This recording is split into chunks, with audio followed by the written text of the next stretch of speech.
Documentaries तो बहुत सारे विषयों पे बहुत समय पे रेलवे और सभी ऑर्गेनाइजेशन बनाते रहते हैं। ये ग्वालियर श्योपुर कला की जो लाइन है, इस पे डॉक्यूमेंट्री इसलिए बनाना जरूरी था या इसको एक प्रिजर्व करना इसलिए जरूरी था कि ये सिर्फ एक लाइन नहीं है, ये वहाँ के लोगों का एक वे ऑफ लाइफ है। और आने वाले दिनों में ये लाइन शायद हमारे पास नहीं रहेगी और ब्रॉड गेज में ये सेक्शन भी कन्वर्ट हो जाएगा।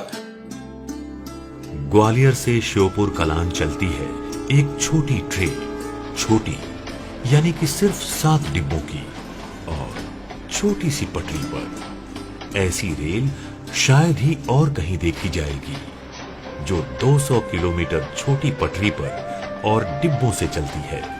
ये छोटी सी गाड़ी इस क्षेत्र के ग्रामीण इलाकों को ग्वालियर शहर से जोड़ती है।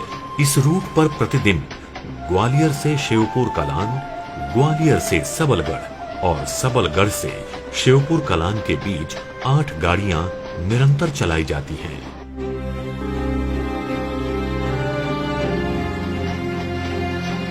छोटी पटरी को रेल की भाषा में नैरो गेज कहते हैं।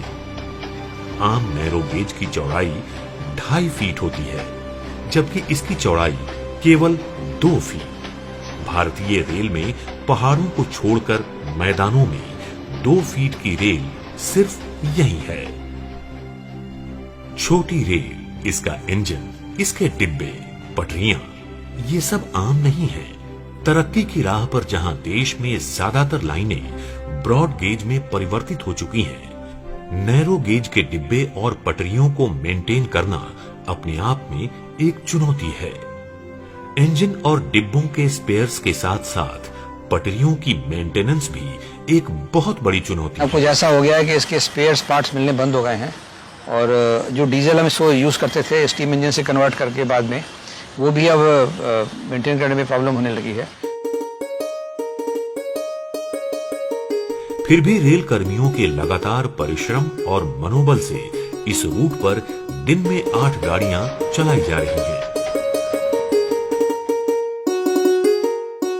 वर्ष 1987 से नैरोगेज का संचालन 13 डीजल इंजनों के द्वारा किया जा रहा है। नैरोगेज कोचों के शेल कालका एवं कुर्दुवाड़ी वर्कशॉप द्वारा उपलब्ध कराए जा रहे हैं एवं उनकी बोगी हमारे द्वारा तैयार की जाती है। हमारे द्वारा निर्धारित प्रिवेंटिव मेंटेनेंस शेड्यूल एवं संरक्षा के सभी मानकों का अनुपालन समय पर किया जाता है।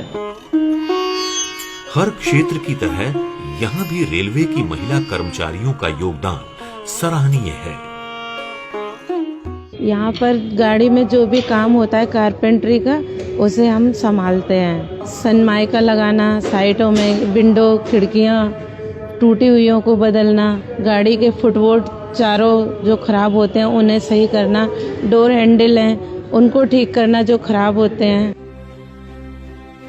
प्रतिदिन यार्ड में गाड़ियों की धुलाई, सफाई और जरूरी रखरखाव किया जाता है और साफ एवं सुरक्षित गाड़ी प्लेटफॉर्म पर लगाई जाती है।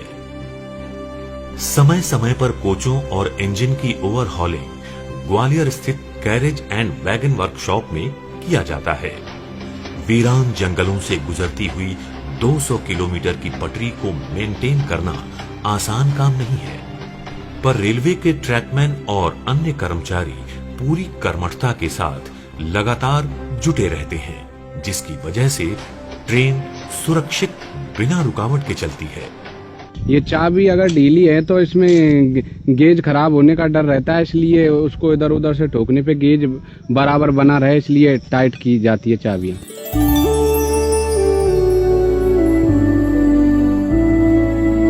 उसमें जो भी अनइवेंस ट्विस्ट वगैरह होते हैं वो पुश ट्रॉली द्वारा या मोटर ट्रॉली द्वारा मेंटेनेंस का कार्य चेक किया जाता है। समय समय पर वरिष्ठ अधिकारियों द्वारा निरीक्षण के साथ साथ कर्मचारियों को प्रोत्साहित भी किया जाता है। जैसे ही गाड़ी ग्वालियर से निकलती है, घोसीपुरा के पास कटी घाटी पर एक अद्भुत नजारा हमें देखने को मिलता है। यहाँ मानो रेल और रोड का परिणय हो चला है। पूर्ण ट्रैफिक से भरी सड़क के बीचों बीच से ट्रेन गुजरती है।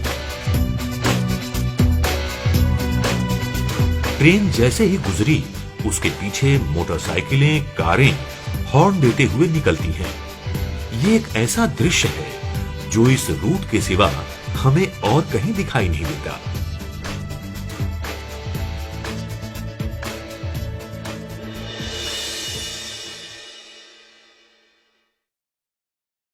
सिंधिया स्टेट के ज़माने में महाराजा की वजह से चंदन की लकड़ी आती थी और वो इंजन में काट कर जलाई जाती थी और उससे स्टीम बनती थी और गाड़ी चलती थी। ये हमने देखा। सन 1893 में इस लाइन की शुरुआत माधवराव सिंधिया प्रथम ने अपने महल में शौकिया तौर पर की थी। आज भी सिंधिया के जय विलास पैलेस में कुछ जगहों पर ये लाइन दिखाई देती है। ये ट्रेन हमारे यहाँ से गुजरती थी। ये जो अभी जो रास्ता है ये मांडर का बाग है और बीच में हमारा बीच में उसको ट्रेन जाती थी। यहाँ गंजी में ग्वालियर ग्रास डिपो होता था। करीब 3-4 हज़ार घोड़े होते थे तो उनके घास का बंदोबस्त होता था।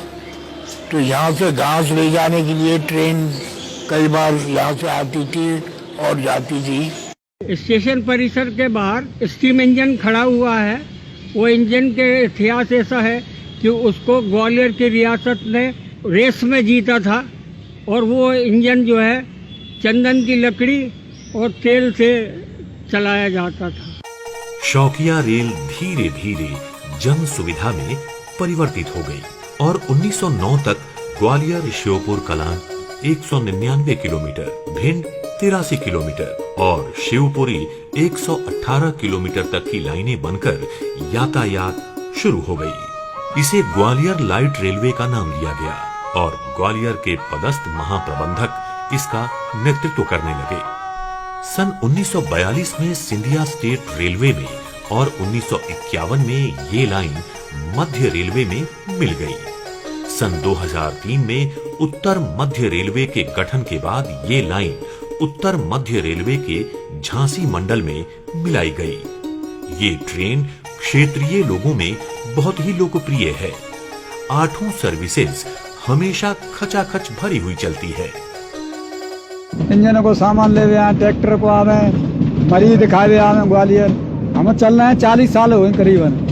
ये चारों ओर से खचाखच भरी हुई ट्रेन का दृश्य इसकी लोकप्रियता का प्रतीक है। नानी के वहाँ कैलारस, ग्वालियर से कैलारस तक ही जाते। इस क्षेत्र के लोगों के लिए यातायात के दूसरे साधन या तो है ही नहीं और जहाँ कहीं है भी तो लागत इतनी ज्यादा है कि ये गरीब लोगों की क्षमता से बाहर है। और कोई साधन ही नहीं है इस रूट पे हमारे लिए। ज्यादा से चलती रहे गाड़ी, बड़ी भी हो जाए, ये भी चलती रहे। शादी हुई है, इसी ट्रेन से आना जाना होता है ग्वालियर से गांव। इसीलिए इस ट्रेन का कोई और विकल्प नहीं है। ये गाड़ी ग्वालियर से घोसीपुरा, मोती झील, बामोर गांव, जौरा अलापुर, कैलारस, सबलगढ़, बीरपुर, इकडोरी जैसे 28 स्टेशंस के माध्यम से 200 गांवों को जोड़ते हुए 199 किलोमीटर दूर शिवपुर कलां तक यात्रा करती है। सबलगढ़ और इकडोरी के बीच का रास्ता देखते ही हमें ऐसा लगेगा जैसे प्रकृति ने हमारी रेल को अपने आलिंगन में ले लिया हो। नदियां, झरना, झील, पहाड़ी, सब में से गुजरी रेल हमारी। यह सेक्शन प्राकृतिक के मनमोहक दृश्यों से भरा हुआ है। यहाँ पे आपको नदियां, नहरें, पहाड़ी, जंगल, खेत सभी देखने को मिलेगा। बीरपुर और इकडोरी के बीच कुनो नदी से जब ये ट्रेन गुजरती है वो दृश्य आंखों में बस जाता है। पहाड़ों के बीच जंगलों से नदियां पार करते हुए अपनी ही मस्ती में चलती रहती है ये ट्रेन। कई स्टेशंस पर यात्रियों के लिए स्वादिष्ट क्षेत्रीय पकवान से भरे खान पान की सुविधा उपलब्ध है।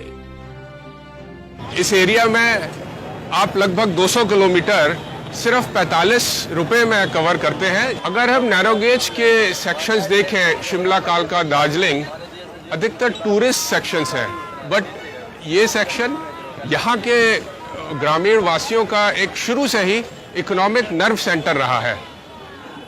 शुरू में यहाँ पे मालगाड़ियाँ भी चलती थी जिससे कि सभी किसान लोग अपना उत्पाद लेके ग्वालियर तक आया करते थे। इस सेक्शन में अभी भी सन 1909 की व्हील सिग्नल का उपयोग किया जा रहा है और पॉइंट चेंज भी मैनुअली किए जाते हैं। ये लाइन इस रेलवे के कर्मचारी अधिकारियों को बहुत प्रिय है, बहुत पुरानी लाइन है। इसके साथ ही लोग पले बड़े हैं, इस इलाके के लोगों से जुड़े हुए हैं। ये नैरो गेज की सबसे लंबी लाइन है। जहाँ जहाँ पर आने जाने का कोई साधन नहीं है, वहाँ वहाँ पर ये 28 स्टेशनों के माध्यम से 250 गाँवों को एक दूसरे से जोड़ती है। यहाँ गरीब किसान और कुछ यहाँ पर आदिवासी बाहुल्य क्षेत्र है, जिनका जीवन यापन का एकमात्र साधन ये भारतीय रेल है। इस नैरो गेज ट्रेन का आज मैं संचालन करने जा रहा हूं और मैं बहुत ही इस ट्रेन का संचालन करने पे बहुत ही प्राउड फील करता हूं, क्योंकि ये अपने आप में एक हेरिटेज ट्रेन है।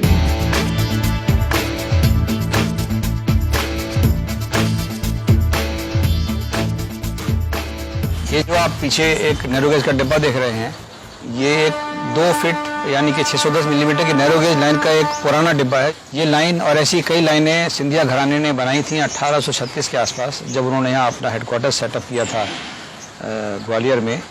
यात्रा की सुविधाएं देने के लिए बनाया था। इससे बिजनेस हुआ करता था, लोग अपनी यात्रा पूरी करते थे। इस इलाके में अभी और यात्रा के साधन नहीं थे, अभी भी नहीं है शायद, लेकिन धीरे धीरे ये लाइन पुरानी होने लगी, इसके रखरखाव में दिक्कतें आने लगी और इसको आयाम परिवर्तन करने का एक निर्णय लिया गया था कुछ वर्ष पहले। लेकिन उसके बाद इस एरिया की जनता के भावनाओं को देखते हुए उस कार्य को रोक दिया गया, क्योंकि जो धरोहर को एक संभालने की जो एक फीलिंग होती है जनता के अंदर, उसके चलते इसको रोक लिया गया था।